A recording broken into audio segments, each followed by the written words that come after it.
So, I'd really like to thank you for taking the time to do this interview, and hopefully, what will be the first in a series of reoccurring series to help introduce the populace to the Knights of Westmarch. Westmarch is huge, and I really wanted to help people, especially the newer players, learn about some of their knights. So, for those who don't know you, I have Gravekeeper, Sir Spade, the laborious Paragon Wizard. Is there That's anything me. else? Is there anything else I need to add? Is there anything else you want to add into that? Uh, that's a really good question. So, I'm a big fan of like putting down a really lofty title, but when it comes to introducing myself to people, I usually just tell people I'm Spade, just because I don't want that to give off the wrong image that like here I am, and I'm just gonna present my full title to you. I But absolutely. Yeah, all that agree. to say, there's no more to ask. There's no more to add. There's no okay. I tried to research it as best I could, and I was like, I'm pretty sure this No, is I it. appreciate it. I appreciate it. Thank you. Yeah. So I haven't heard Gravekeeper before. Is Gravekeeper is a custom tier 1 title or? That is my Lord title. Yeah. So It's been a little bit of a running joke ever since I started out with the whole shovel motif. At one point, the working name I had, because this was back in 2018, which is about 7 years ago now, and I was coming into Amtgard with a very like, this is LARP, right? I've never LARPed before. What do I do? Oh, I guess I just make an edgy persona. Like, my working name was like 6 feet under. That was my first working name before Spade. that's awesome. I was actually gonna get to that a little bit later, but first of all, how did you get to? What made you pick 6 feet under? And then what process began to get you to go from 6 feet under to Spade? So funny story. A lot of people think that a lot of people see Spade in the shovel motif and they go, Shovel Knight, right? Like they immediately go, oh, that's Shovel Knight. That can't be anything else. It has to be Shovel Knight. Mm-hmm. It's actually Yorick from League of Legends when they just got their rework. They came out and he had this cool shovel, this cool grave digging shovel, and it's his primary weapon. I just thought it looked so insane. And I thought, why not? It was one of those moments where I couldn't come up with anything, and I just thought, why not? I'll just go with the shovel motif. And then that's where the whole, like, Gravekeeper thing kind of came into view. Got it. But then I was also a really big fan of, like, card tricks back then. Like, I would always fidget with, like, a deck of cards. In fact, like, over here, I always keep Oh, cool. one in my little drawer. And Spade was just the bridge between the two. Mm. It was just, it means shovel. It's a suit from the playing cards. It's a single syllable. Why not? I love it. That's really funny. And actually, much to my own horror, I used to play League of Legends, like back with the original 40. I remember when Xin Zhao came in and blew up the meta, and it was pentakills every single game. Yeah. I took a long hiatus when I went to college, and as a teacher, I got a little very bored over this most recent winter break, and I re-downloaded it. And I got to say, York is still a lot of fun to play, but different from how I remember, because I don't know if you remember York back in the day, but he had like a whole series of different ghouls. I did. It was basically like the 4 horsemen. Yeah, and You would just summon little guys and they would go crazy. and you could it was really powerful. But anyway, way off topic. So I think you said it earlier, you started playing in 2018. What brought you out? What got you into the game? It was me walking home after my interview at a Walmart. And I was in the Walmart worker's uniform walking home because the Walmart was like 20 feet or like 20 minutes away from my house. I walked past the park that I've always walked past for like years. Like, Mhm. I've lived at that place for like 7 years, and I've always walked past that park, always driven by that park. This day, it just so happened that Sargiata, our southmost park, Mhm. was playing right there. Like, that was their home park. And I just so happened to have walked by them the same day they were playing. That wasn't my actual first day of Amtgard. That was my first day witnessing Amtgard. I remember going, I can't walk up to those LARPers dressed like this. They'll make fun of me. And so I just went home. Luckily, the next week, I came out, and I had just turned 18, like maybe 6 months ago. Mhm. So I showed up, and I was like, hey, what's this? Is this like live action roleplay? Is this LARPing? And it's been 7 years since. Yeah, that's pretty awesome. It's a good story, and I feel like most of us get introduced by walking by the park and going, "What on earth is that? And how can I get into that?" So that's pretty cool. So you started playing with the SG Yeah. over, or gosh, that's 20. So sorry, 7 years ago, yeah, or 8 years ago now, 7, 8, something like that. Something like that. What? Yes. What kept you coming back? Honestly, the community. If this was purely just a game, I feel like I would have burnt out within the first 1 or 2 years of just playing through it. Hit level 6 assassin, and then hit level 6 barbarian after, and then there's like nowhere else to go. It was the community, the award system, the fact that you could get recognized for doing cool stuff. I feel like that's always been the grab of Amtgard, is the credits, the awards, the leveling system, titles of nobility, and the little dopamine hit of like getting an achievement for like anyone that plays video games is like, I want that. I want that. How do I get that? And hearing someone say, oh, well, in order to get that, you have to be like level 6 in this class. Back then, it was you had to be a knight to play paladin and anti-paladin. And I remember going, I don't know how long it's gonna take. One day I'll get there. I remember when they opened that up, and I asked both of my knights, I was like, "Hey, I will honor you guys' decision on this. Do either of you have a preference if I go ahead and start playing paladin or anti-paladin?" And they were like, "No, we want more battle gaming, so go ahead and start doing it." And I was fortunate that they, you know, they some people I know are like, "I want to respect that tradition." Other people are, "Hey, they changed the rules. Let's play by these new rules." But that's really cool, and I totally agree. The community, first and foremost, is one of the biggest things that keeps everyone coming back. And Yeah. I didn't know Assassin was your first class, so that's cool.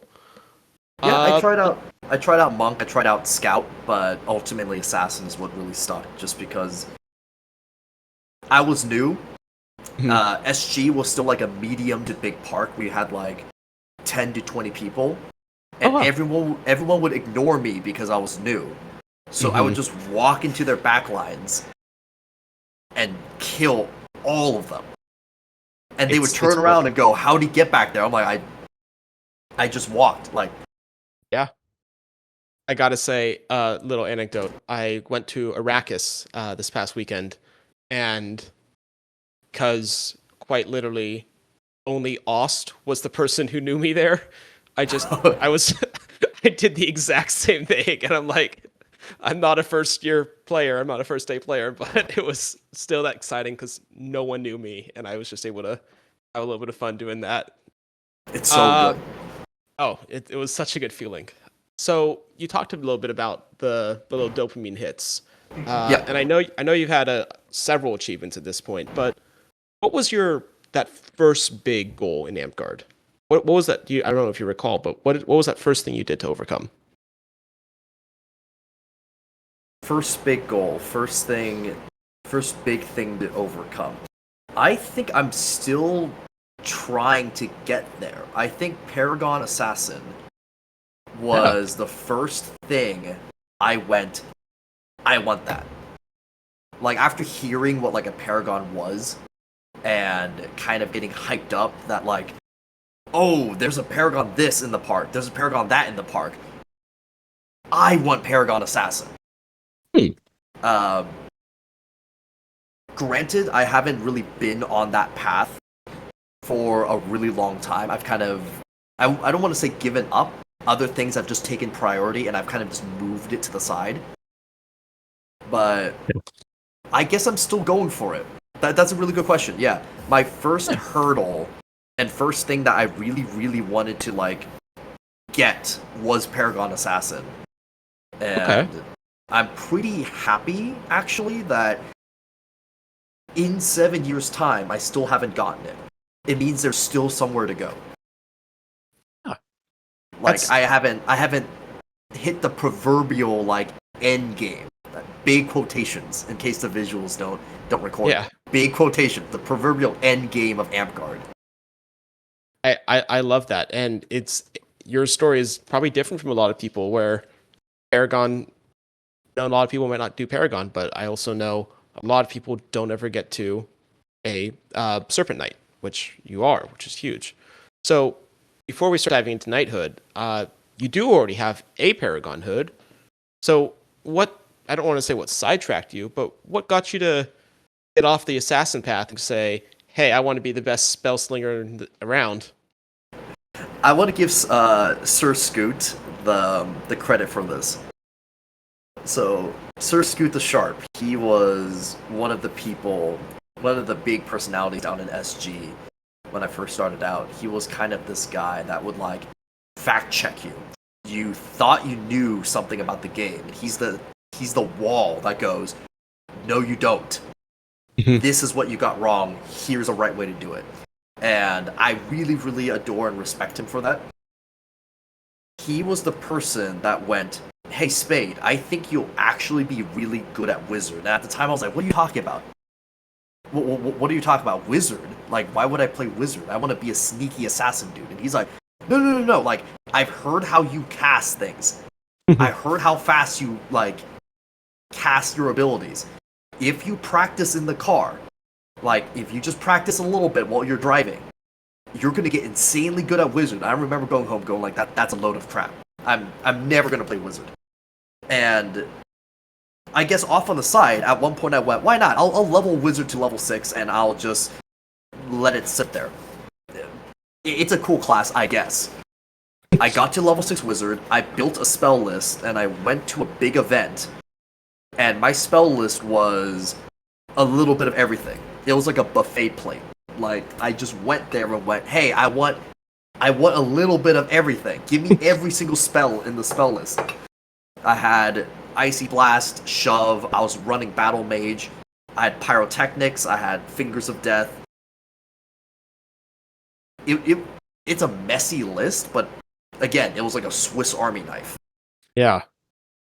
And I don't know, I had a lot of fun playing that list because it felt like when I was playing Assassin, it was just, I go in, I annoy 50 people, I die, and then I repeat that again.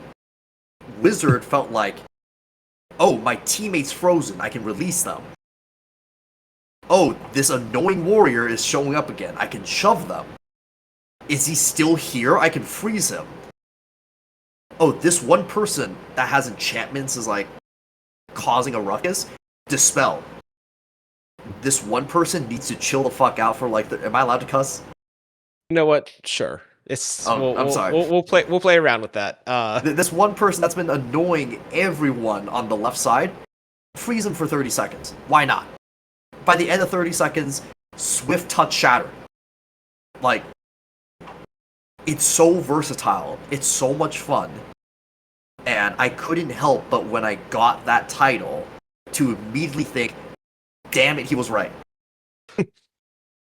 And I was actually, again, just because nature of conversation, we're talking about it. Skip a little bit down because I think, if I remember correctly, you got belted and are still, I guess, in the family to Scoot, the Jolly Green Giant. And I'm hoping at some point he'll be a guest because he is a current battle master, and I don't know what's going on in the future there, but how did that relationship start? Soon to be two belt. Hope he's soon to be two belt. I'm just hoping. Nope, Okay, I don't.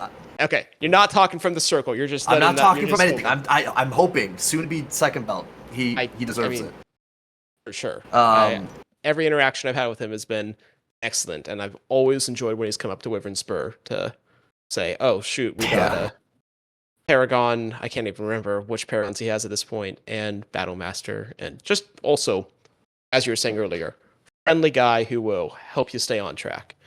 Yeah, what got you into that? Like, how did that relationship develop?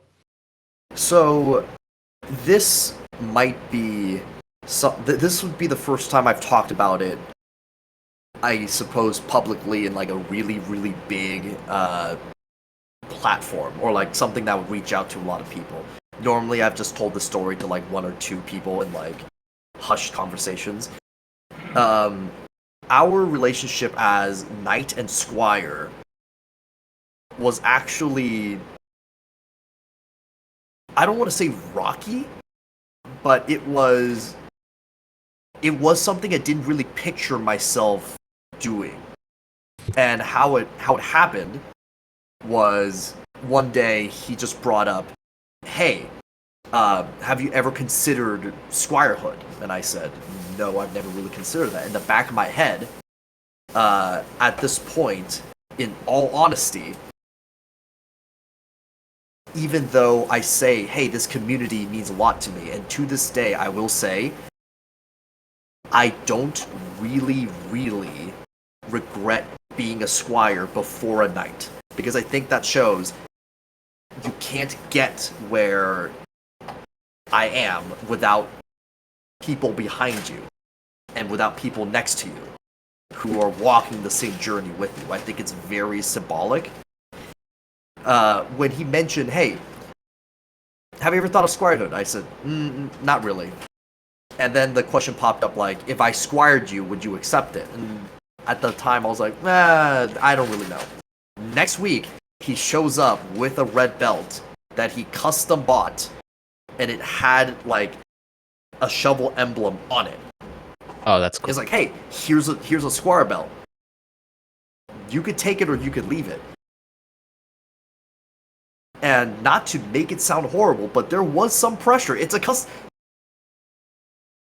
dude like bought me a custom belt the week after, and immediately went, "Hey, here's a red squire belt. It can't really go to anyone else. I mean, it can, but like it's specially made for you." And so I was like, okay. I don't think knighthood is anywhere close. I'll take the squire belt. I'll take the squire belt. And I hyped myself up like, "Yeah, I'm squire to a knight. Isn't that sick? I'm squire to a knight." A month after, I got considered for knighthood. Really? I believe it was either a month or two after. Please, someone fact check that. I don't want any of this information to like be hyperbolic. But yeah, it was a month or two after. It was during one of SG's massive coordination events. Right afterwards, I was considered for knighthood. And I was like, oh goodness, I was a month away. Like, I really could have done this without the red belt. Yeah. That's crazy. Yeah. Yeah. I mean, it's still pretty awesome though. I had no idea that that it was so fast for you, and obviously you are an incredible artist. It's like all your work Thank is you. regarded to be some of the best. So I guess let's kind of look at that then. What started you? What made you? Or I guess when did you start pushing for knighthood, and what made you get on the path of like I want that white belt? I wish I could sit here and tell you, "Hey, Delu, I never wanted knighthood. I just wanted to play Amtgard, and knighthood just suddenly showed up." And I said, "Hey, why not? If you think I'm knight worthy, I'll take the title." I wish I could tell you that. But of course, in complete honesty, knighthood was just that thing that, hey, that's the shiny trophy on the shelf that everyone wants. It's not. But hey, there's that shiny trophy on the shelf that everyone wants. That's the white belt. You see those people over there with the white belt? That's the knights. Like, it's this thing. The game hypes it up. The game hypes it up to be this big achievement. And I couldn't help but follow that hype and be like, I'll be there one day. I'll be there one day. I forgot what it was. There was a moment in one of the ladder steps that I went, wait, it's like in reach. And then I had to really start considering, okay, what does it mean? If it's in reach, I don't want to just grab this thing and then like run for the hills and be like, I did it, I won Amtgard. Like that's not what it means. There's something deeper, there's something more significant to this title than it just being that trophy grab, and then you walk around and you go, look at my white belt. Look at my white belt. Yeah. And I found out through talking to people and going through the rule book that this is one of the quotes that'll never leave me. I think this was in the wiki or it was in the rule book. The quote was, knighthood is not something that you achieve. It's something that happens to you on the road to excellence. Oh. You kind of just get it by walking that road of excellence. It's not something that you reach as an end goal and you go, that's it, that's the end of the line, I've done it. And I really took that to heart. So for the last few years, when I got really, really close to knighthood, that's what it was for me. I just decided, hey, I don't know how long it's gonna take. I'm just gonna put community first and try to move in that direction. And hopefully, one day it will come knocking on my door. I think that's a really good way to think about it. I have not heard that quote before, but I do think that it makes a lot of sense, and I hope that hopefully you get maybe another belt down the road. I mean, with one Paragon hood, it means you're at 8 battles. Maybe you're closing in on you get that Paragon assassin. Maybe we'll see how that goes for you as well. Let's see. So I think that actually, guys, well, let's keep talking a little bit about knighthood because I think it is the big thing that a lot of people want to know about. What do you think? Or maybe you found out through a circle, through your knight, or something else. But what was your biggest barrier to getting knighthood?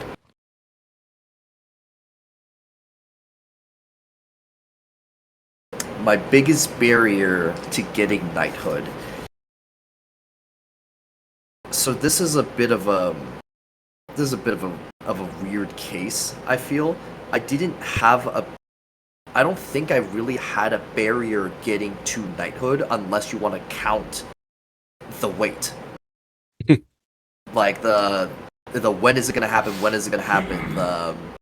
The anticipation, I guess, could be a barrier, but it was more living up to it once you got it. Because there was that exhilarating moment in 2023 during Once Upon a Time. I think that's the year. Man. Are you talking about the first one? I think that's the year. Yeah, the very first Once Upon a Time. I believe that's 2023. That is 2023. Okay, perfect. Yeah, it was at that event. There was that exhilarating moment when the sword drops on your shoulder. You get the belt, you stand in front of everyone, and you were announced that, hey, everyone look at this person. You look at everyone else. That's your community. And these are the people that have chosen you to represent that community. Or rather, you are chosen to represent this community of people. Don't throw anyone under the bus. Treat everyone with due respect. one of the few things that Sir Scoot told me before my vigil. But I think living up to it was a bit of a barrier. At least for me. I can't speak for other people. But once I got it, of course there was a moment of like, yeah, look, Mom, I did it. Thank you, Mom and Dad. And then afterwards, in the quiet moments, you sit there and you go, wait, this means something. This isn't just like getting your 10th order of the warrior or like your 10th dragon. Not to say anything about people who got those awards. Like, it's not like just getting a slip of paper and just going like, oh, I got the award. This now means something. It means you are being looked up to. You're being looked at a different way. There is another aspect. There is an actual metaphorical weight symbolized by the chain that is on your shoulders. Everywhere you go, someone's gonna go, that's the new knight. Yeah.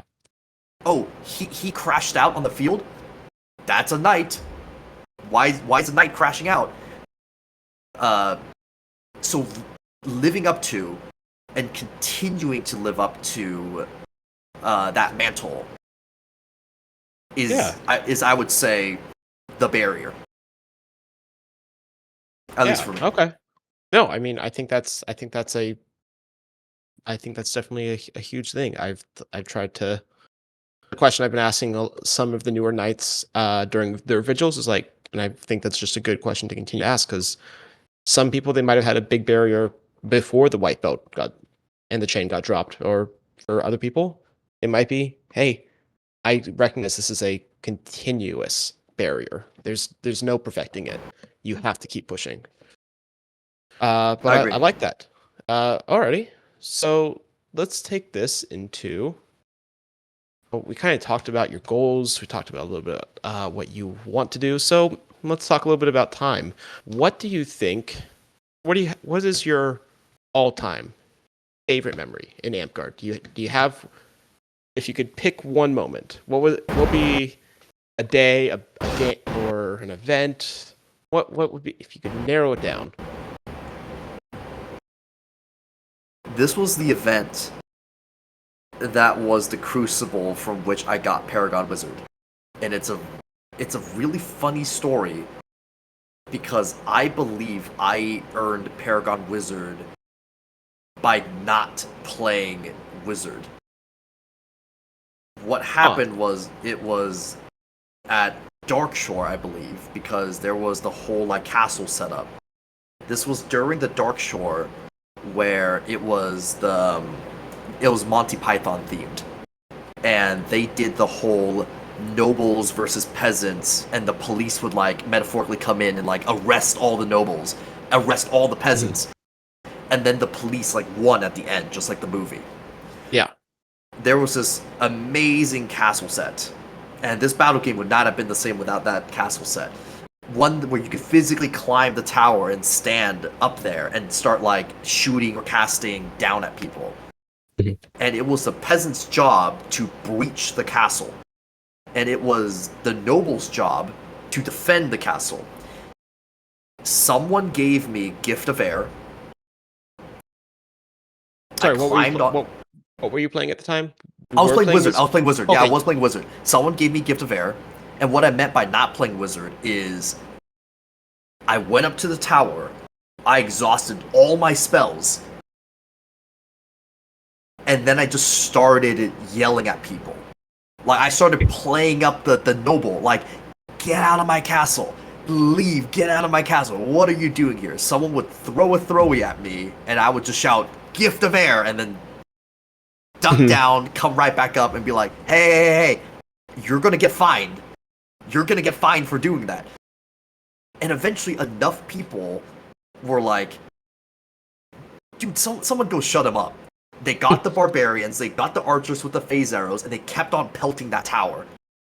And at one point I was just ducking underneath the rail because all the barbarians with the great weapons were like smacking the tower. I stayed up there for the rest of the battle game, just with Gift of Air, recharging a shove every now and again, and just yelling at people. I was out of spells. I was just yelling at people like, "Get out of my castle! Get out of my castle! You don't pay rent here! You don't pay rent!" And later I was told that was the event, and that was specifically the moment where they went, "He should be a paragon." And I was like, "What? I was out of spells! I wasn't doing anything!" Yeah. Like, it wasn't any battle game that I actually got, like, the Shatter, the Icy Blast, Swift Shatter combo off. It wasn't any battle game where, like, I had a really cool interaction with, like, another player, like, attempting to... Small tangent. Second moment from that event. There was a druid that was running a Weeping Angel build, and they just took 26 stone forms, had a Badu, and they would just stone form Badu, and then when you forgot about them, break out a stone form, stab someone, stone form. The entire time I was running in circles, trying to shatter them in stone form, and they would pop out of stone form. I would run, they would go back, and I would just run around in circles. No, that wasn't what got me Paragon, allegedly. It was the game that I had no spells, and I was just yelling at people. Or if you're completely buried under a rock, please go watch Blink. I think season 5 of Doctor Who, and/or I can't even remember when they show up with Matt Smith. Weeping Angels are great. Yeah, they're so much fun. I've never seen that build. I hate it, but that's awful. I've never even imagined that. Oh God, seems good. But that's an awesome interaction. I was on the. I know I got put on the Nobles team because I was a Duke at the time. Because Wyvern Spur had just gotten promoted, and that was my. I've been playing for over 10 years now because I started in high school. Ooh. And I remember I was high school, so like I could come out when I could. And then during college, it wasn't until my senior year that I found out Seven Sleeping Dragons played in San Luis Obispo. And I was like, gosh, so I started playing that. Then I started really playing a little bit, and then I bought a polearm. And then for some reason, no one played for like 2 or 3 years, and I don't know why. It's crazy. Yeah, I don't know what happened. Yeah, some time fluctuation. I don't know. But I remember I came back and I was like, oh my God, they're doing a Monty Python themed Darkshore. I've never been to a Darkshore. I remember signing up for, or about to sign up for it. The shutdown happened, and I was disappointed. So I remember that, and I think I remember seeing you slinging some of those spells, which you actually kind of crushed my other question, which was, do you have a highlight from a battle game? So it sounds like you already have a pretty big highlight there. So whenever you're on the enemy team, I'm running from you. Whenever you're on my team, I'm like, I'm behind this guy. I'm behind this guy. Yeah. So it's always fun. So I know that I've asked you for advice, but I think it's just something good. I don't know if this is something you're looking for at the moment, but what do you look for in a belted family? Good communication, a very clear line of here is what it means to be in this belted family, but also a certain level of like lightheartedness. Like, hey, this is a game. At the end of the day, this is a game. I have now 3 men-at-arms and 2 pages. And each and every single one of them know that, like, hey, I'm not, first and foremost, I'm your friend. I'm not your, like, mentor, first and foremost. I'm not that guy who's going to be like, why haven't you gotten guard? Why haven't you done this Amtgard thing? Hey, it's monarchy time. Why aren't you why haven't you like put in what's it called? Credits. It's not the bid. It's not the credits. It's like the resume post. Like I'm running for Declarations. the declaration. Yeah, like why haven't you declared? You're in my line. Why haven't you declared? Hmm. Other belt lines are free to do as they wish. If you're an intense belt line, that's you. That's perfect. And I'm pretty sure everyone else in that belt line loves it because they're there. Hmm. To me, I like the flexibility between, hey, we are to be excellent to one another. We are to be good people here.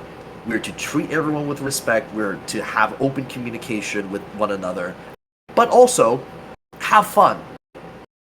I tell each and every single one of my belted, you don't belong to me. Mhm. If you want to leave my belt line, please do. Like, Mhm. that's not like a sarcasm thing. Like, if somebody else can offer you something that I can't offer, please, you're not going to offend me by saying, Spade, can I leave?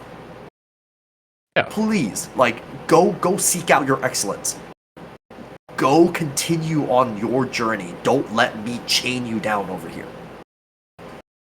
Yeah, I think that's really, I think, a very important thing. And I come to you for advice when I know, even though my knights do scrolls, I'm doing a different kind of scroll. I'm like, hey, there's one person I know who is very good at digital art scrolls or scrolls in general, and that's the person I always go to. I So, appreciate it. oh yeah, I mean, Hey, those who don't know, your Spade compositions have makes, gotten a lot better. and I appreciate that. And then for those who haven't seen Spade's artwork at this point, go go ask someone at your park. He's done an immense amount of high quality stuff. I'm just in recent memory, I believe you did Sebastian's Paragon Scout. Yes. I believe you've done.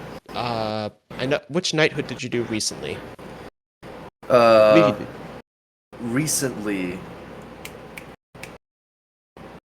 I helped out with Sir Rorik's knighthood. Got it. I did the drawing of him.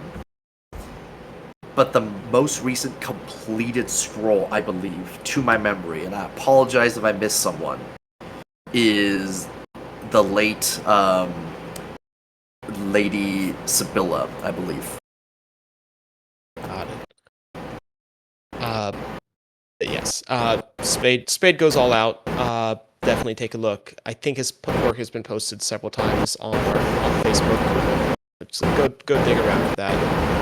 I was planning on asking some questions about what does knighthood mean to you, and that you've kind of addressed all these questions I've had, including kind of the ongoing goals. So I think one final question is probably going to be one of the more important ones is there anything else about Amtgard, Ness, Knighthood, Wizardry that you want to share?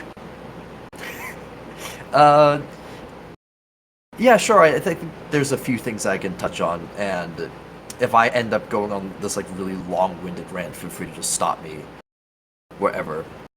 I refuse. The first, Continue. oh, the first thing that I wanted to go through was, in my perspective, because everyone has their own different outlooks, and I think that's the beauty of this community, is everyone has these contrasting things that they think Amtgard is, but as like a united whole, I think that makes us a really good community where it's not like we all think the same thing. You could go around and ask people all these different things, and people will go, I think knighthood means this. I think knighthood means that. I think that's great. Mhm. It's good to have a lot of different opinions, so that way it's not this massive echo chamber. To me, knighthood is not the 12th dragon. It's not the thing above masterhood. I think masterhood is like the trophy. Like Mhm. if I were to go back to the shiny trophy on the shelf, I believe that's masterhood. Once you have reached masterhood, all power to you. That's what it means. Masterhood. You've achieved it. You're a master at this thing. Knighthood isn't like, oh, step down, masterhood. The knight's on their way. Like, Serpent Knight isn't like, oh, you're a master dragon? Move aside. I'm a Serpent Knight. All it means is, hey, I also have a master dragon. But people think I can represent Amtgard well as one of the faces that people should look up to. And it's a lot to bear. I'm going to be real. Staring down the barrel of burnout isn't fun. Staring down the barrel of burnout with the thought of, oh, you can't really leave, otherwise someone will go, that knight's been inactive for like 6 months. Is he still knighthood worthy? Like, there's been talks going on about that, but I don't want to get into it. My personal take on that, all of that to say, is I think knighthood is just the, are you a good person or are you an excellent character thing. Sure, you're a master, like, sure, you've achieved masterhood, but if we put you in front of, like put you by yourself in a booth that says, hi, I represent Amtgard, are you going to do well? And to me, that's the difference between a knight and non-knight. Or I should rather say, knight-worthy and not knight. Is when you're put in front of and given that pressure of, do you represent Amtgard? If a brand new person walks up to you and they go, hey, sorry, I'm in like a Walmart interview uniform. What's this? Are you going to be the person that's going to say, welcome to Amtgard, this is a LARPing community, hey, let me take you to the PM, let's get you wavered, and let's talk about how you can join. Yeah. That's what it, ultimately that's what it means to me, is pillar of the community. You're one of the people that someone should be able to just go, that's a white belt. You can walk up to them and you can expect a certain degree of excellence in character, along with excellence in a particular skill, but that comes with the, that's like part of the job requirement. Right. I mean that's a great final thought to go off of. So, and you've got to really appreciate the way that, if trying to make this a proper story, you were very circular, and you brought us back to the original idea of that kid from Walmart. And I think that's a really great thing. 'Cause, I mean, I remember you said you were 18. I was 14, and I was like just walking through our old park and seeing just some people with shields and swords is like, holy crap. I mean, Lord of the Rings and all that stuff, I'd love to get into that for real. And like I don't believe that he had knighthood yet, but I think it was Sir Zeus and Sir Thistledown, I think, were some of the first people I got to meet there back when we were really, really small again. Back, I think we were a shire, but great to see. Oh wow, yeah, that was. Yeah. Oh, Wyvern Spur got tiny for a little while, and then we were barony, and now we're all the way back to duchy. And I don't know if we're still the largest, but we're still growing. If someone wants to play, and if someone wants to play with Sir Spade outside of Feast of Gods or the War of the Dark Shore, where can they find you today? I'm busy. Don't contact me. No, I'm kidding. You can find me down in the Orange County, Los Angeles area, somewhere around Anaheim. I mainly go to Ethereal Hollow, Andril is one of our newest and closest neighbors down here in Dragonvale. Shout out Andril. But yeah, Ethereal Hollow is where you'll find me. That is my park. I love the people there to death. They're really, really good friends of mine. They're basically my whole friend circle. Yeah. I do my best to travel gas prices, and Of plus course. my job is to stay indoors and stare at a screen for like hours. I need to travel, but I'm not used to traveling. You can sometimes find me down in Sargiata. I'll go back there to just visit them every now and again. Um, but yeah, I try my best to hit up Darkshore, to hit up Feast of Gods. NorCal events are always really, really nostalgic to drive up. For some reason, it's a really long drive, but I really don't mind it as long as I have one other person in the car. Otherwise, I start going insane. Oh, no, I fully agree with you. When I was looking at Arrakis, which was out in Bailey, Colorado, I was like, huh. Well, I never really gotten to drive through this part of the United States. So I was looking at, and I was like, it's the same price to fly, except it's going to be 19 hours. And I just don't see how I can solo drive a 19-hour thing through all across the deserts of Utah and Nevada and still be sane. So more power to you. Will Snooze fest. Snooze fest. sure. I I believe we love miss you. seeing the same fields of corn. Oh God, yeah. I was just at a wedding in Nebraska recently, and there was that. I believe we missed you this most recent Dark Shore, but are you going to be at this coming fog? I will do my best. I hear someone's joining our circle, a very, very proper, totally deserved, soon to be Sir Ost. The Soon second to battle be. knight? The second battle knight of Westmarch? Second Crazy! battle, second battle night of Westmarch, and actually, I got to spend a lot of time with him this weekend at Arrakis, and it was great to kind of see his perspective on things. Hopefully, we'll all get a chance to have this conversation with him as well, and share it with the rest of the people because I gotta say, the people up, much like you, Sir Spade, as much as we love having you in the North, we never get to see you. So I think it would be really good to continue this process and share some of share the stories of these knights because we've got a lot of great knights who are stepping up and taking all these leadership pillars of the community for us. And I think it's good for everyone to know who you are, not just oh yeah, Spade's this guy with a shovel that he's going to hit you with at every 6 months. Occasionally. Yeah, Occasionally. And then I'll disappear.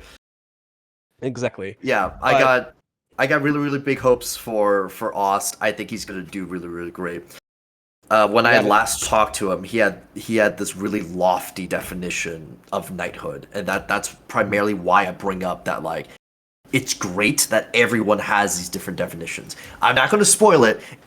You're gonna interview him, and I will. I don't want to misrepresent what he's going to put out there, but it's excellent.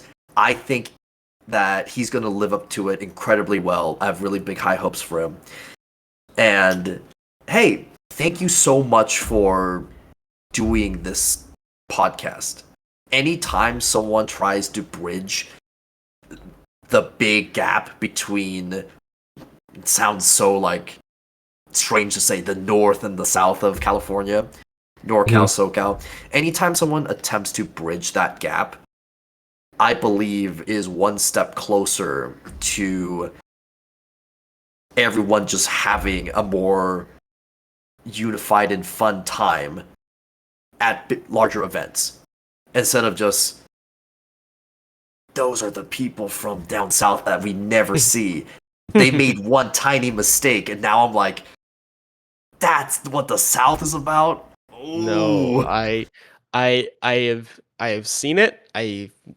I've not liked it, and I'm gonna try to use this as a platform to say, hey, we're all the same community here. We're the same team. Let's actually just talk to one another rather than get in a little circle and talk about that person, that group. Because we're all Amtgard, we're all Westmarch. So I wanted to say thank you so much for your time. Ravekeeper, Sir Spade, the Laborious, Paragon Wizard. I have to say your titles, otherwise, I don't know. Craig's gonna get me. Yeah, someone's gonna be like, "You missed one." Exactly. And with that, I'm gonna stop the recording. Thank you so much.